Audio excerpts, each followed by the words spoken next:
Hey guys, today I want to talk about how one framework has basically helped me build a career across three different industries. Now, it's the stupidest thing, but it works. Doing it has allowed me to basically create a side hustle alongside my real estate business.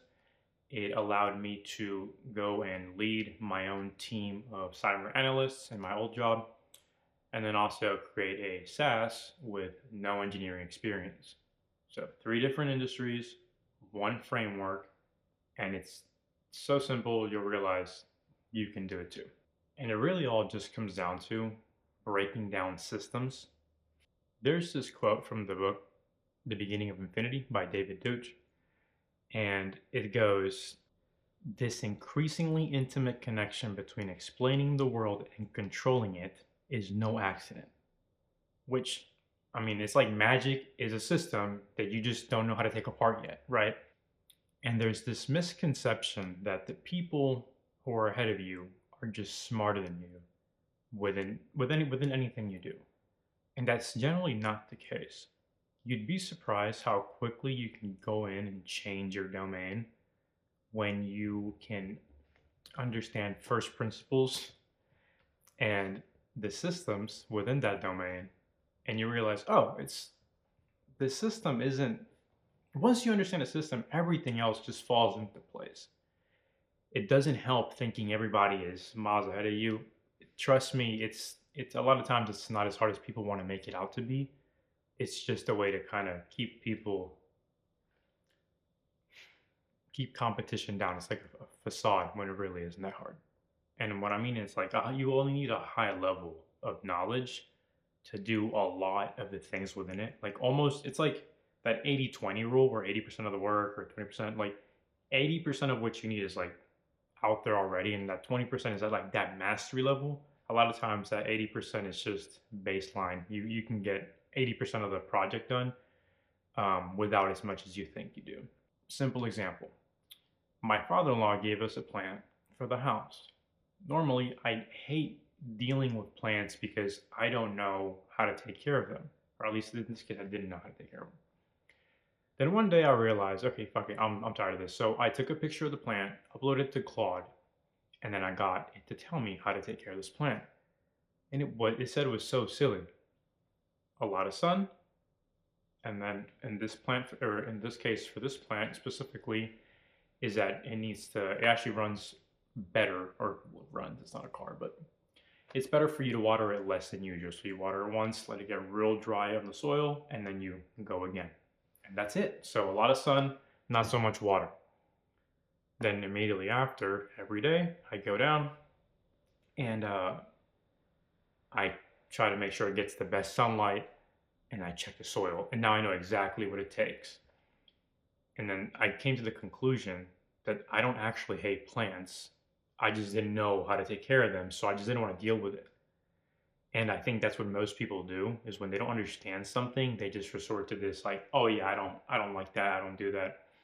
Instead of being curious and figuring out, okay, well, how does this work so I can actually, work with it and understand it. Which brings me to this other cool quote where it's like the moment you understand how the thing works, you can bend it to your will. Which again, it goes back to that quote where all you need is understanding. And you don't need as much as you think you do. So just remember that. So let's break down the framework. And it's just 5 simple steps. In the beginning, it might take you a little bit of time, but over time, you'll realize you'll get pretty quick at doing this and it'll just become second nature. So, step one, I want you to figure out what the problem is and then immediately try to figure out where it fits into the machine. The way you do this is by being extremely specific about the problem and not broad, but you also have to figure out how it all connects. So let's use a few examples. So you don't want to say my car isn't moving. You'd say I have a flat tire because now you know the flat tire belongs in the system of like within the wheel well. So you know, okay, the flat tire, you just have to change the tire, right? It's not like because if you say the car doesn't run, then that could be a number of things. That could be a problem with the motor, battery, whatever. You want to be specific. So let's go into business side. You don't want to say, I can't get clients. You'd say, my client acquisition system isn't getting leads or inbound leads. So now you're specific within the problem, and now you figure out, okay, well, now I know what bigger system this problem belongs to. Once you do it this way, you naturally start searching for or thinking about how you break this down in the macro level to figure out what in the micro I need to fix and adjust, which leads us into step two. Step two is tracing input and output, because you want to know what triggers what within the system so you know how to manipulate things within it to get the desired outcome. So in this case, if we're doing the content example or the client acquisition example, right? For inbounds, we could just say you create more content, more people see it, and more people book or contact you. That's pretty simple, right? So that's your breakdown for the inputs and outputs. So now you're going down into step three. So you kind of move and you separate and identify these individual pieces within detail. So now let's be more specific. Create content. The content drives email signups. Email signups deliver newsletters. Newsletters book calls, right? So just a 1, 2, 3, 4. Once you have that laid out, you realize, okay, now I know how everything is related to each other and what I need to affect essentially to create a change. Now, step 4 is you find the block that controls the rest, the outcome. In every system, there's going to be a component that has a very big impact on the rest of the system. So in this case, let's just say the client isn't getting a bunch of inbounds because they're not actually creating as much content.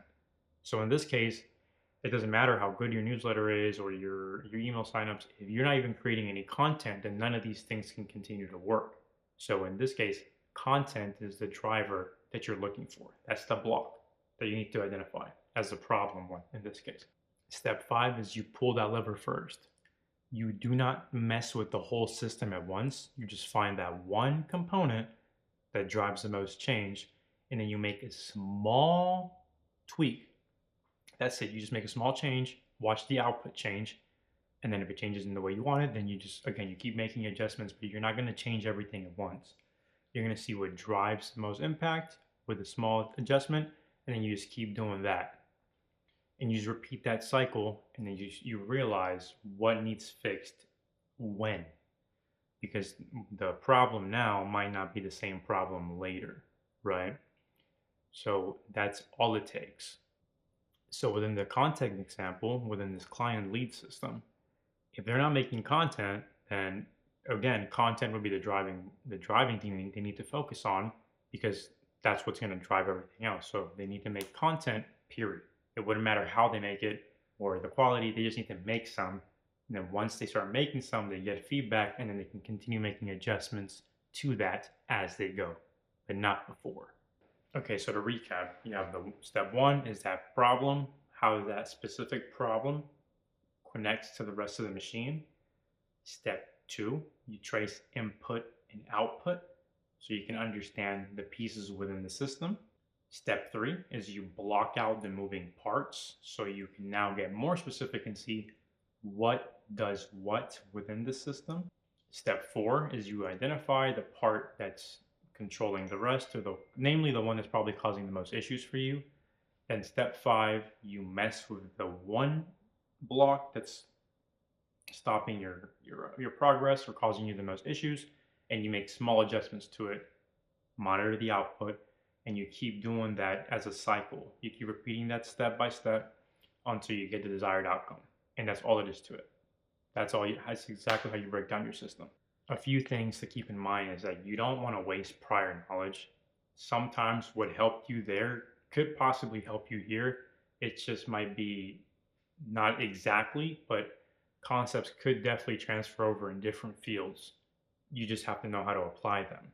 Now, breaking things down is also like the easiest way to find things or find an answer, whether it's theoretically or in some business problem, or even like within like the mechanical sense. Like, break things down and understand how things work, and systems become extremely simple to understand, generally speaking.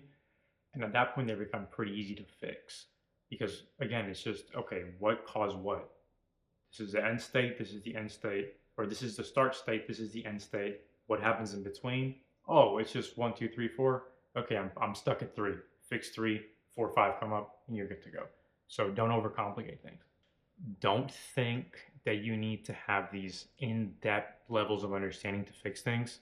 Like I said with step one or with that first tip, a lot of times understanding another system can actually help you with this new one because first principles, a lot of things just come to foundational concepts and they're not that different from each other, which is why I'm telling you I was able to go in across different fields and I started from zero in each one and got caught up pretty quickly.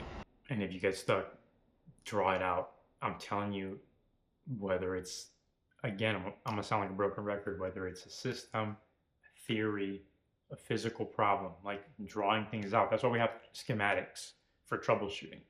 Trust me, visualization of a system, whether it's a procedure or whatever, will do wonders for you. And you realize how quickly you can get ahead.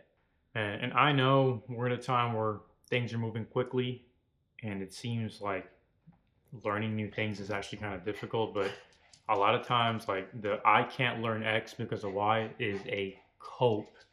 I'm telling you, there hasn't been a better time to learn new things quicker than there is now. Especially because, again, the broken record, AI. All you need Before, all you really needed was an 80% solution, right? But you had to get to the 80% solution yourself. Now, you can get to that with AI, and you can actually probably get that rest of the 20, probably slower, but definitely get there with a little bit of AI. So there's no hesitation, or sorry, no reason as to why you can't learn something new quickly. And remember, a lot of these things I did before AI was a thing, which sounds extremely weird, but you don't need AI even now when it comes to getting to these, like when you have to adjust to different things and learn new things, you didn't really need it before. Now it just makes things easier. And again, if you don't believe me, then I told you, right? And the way I got to those answers before, that 80% solution was without AI. So you didn't actually need AI. Now it just makes things even quicker. And if you don't believe me, just refer back to the first part of the video where I told you, right? Like I changed careers. I was able to do these different things within 3 different domains, very different ones. A lot of times starting from zero, or at least from zero with the prior knowledge I had earned, and then just basically adjusting as I went, using the framework I'm telling you now. And at that point, my toolkit consisted of my notebook and then whatever YouTube Academy video I needed to find. But now I can tell you right now, Claude is a huge aspect of it. And then, yeah, I mean, you don't need much, man. You don't need much. Just that framework, apply it correctly, and you'll be good to go. So I'll leave you with this. Pick one thing you want to focus on this week that you're stuck on. Break it down as a system. Figure out what you need to do to make the system move. And then go change that and then keep evolving until you finally get the whole system sorted out and fixed. It doesn't take long. Trust me, it'll get you unstuck and you'll realize what your next step should be. You have any issues, comment, DM me, whatever. Be glad to help and help you guys out. Thanks for watching. See you guys later. Bye.